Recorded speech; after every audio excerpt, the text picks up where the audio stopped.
mark that on there. Let's go to the 6. Our angle is 60 degrees. So again, take my centre point, line it up, make sure it's lined up on the 0. Again, I'm using the inside 0, so I'm looking at the inside measurement. So we've got to go all the way round to 60, mark it on there. And then our second line is 7.5 centimetres. So I'll put my 0 on the corner, line it up with my point that I've put on there. And then I'm going to draw a line of 7.5.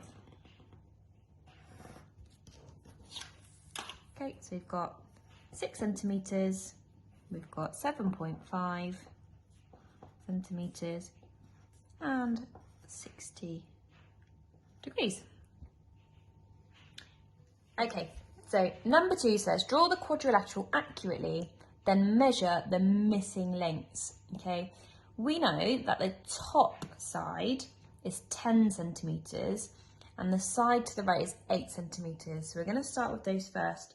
Now I'm going to start with the top 10 centimetre measurement.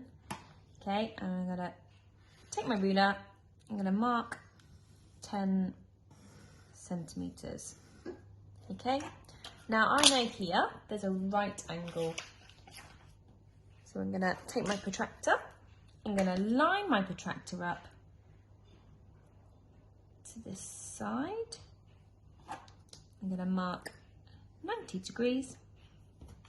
And then I know that that side is 8 centimetres. So I'm going to take my ruler, I'm going to put my 0 on the corner here. Make sure that my ruler is lined up to the point that I've marked. And then I'm going to mark my 8 centimetre side. There we go. Right, I don't know what the bottom measurement is, so I'm going to leave that for a moment. But what I do know is that this angle here is 135. So again, I'm going to take my centre point, pop it on the line there. Now this time, my line is passing for the outside 0, so I know I'm looking at the outside numbers. Okay, so I'm going to go all the way round to 135. I'm going to mark it on there.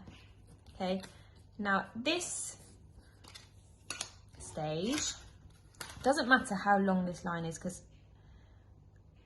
we can rub that out in a moment. Okay, so we're just going to join those up. We can go all the way down there if we wanted to, we'll rub it out in a moment. Okay, and now I know that this line, or this corner, is going to match up to here. Now what I'm just going to do is just to make sure it's lined up, I'm going to measure, because I'm going to take my centre point, I'm going to pop it on that side there. I'm going to mark my 90 degrees, like that.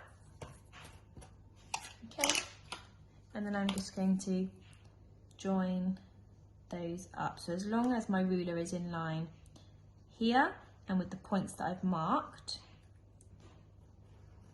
then that's absolutely fine.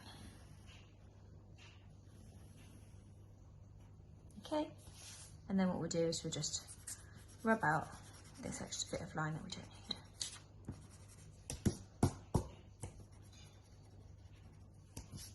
There we go, and then you've got that shape drawn to scale.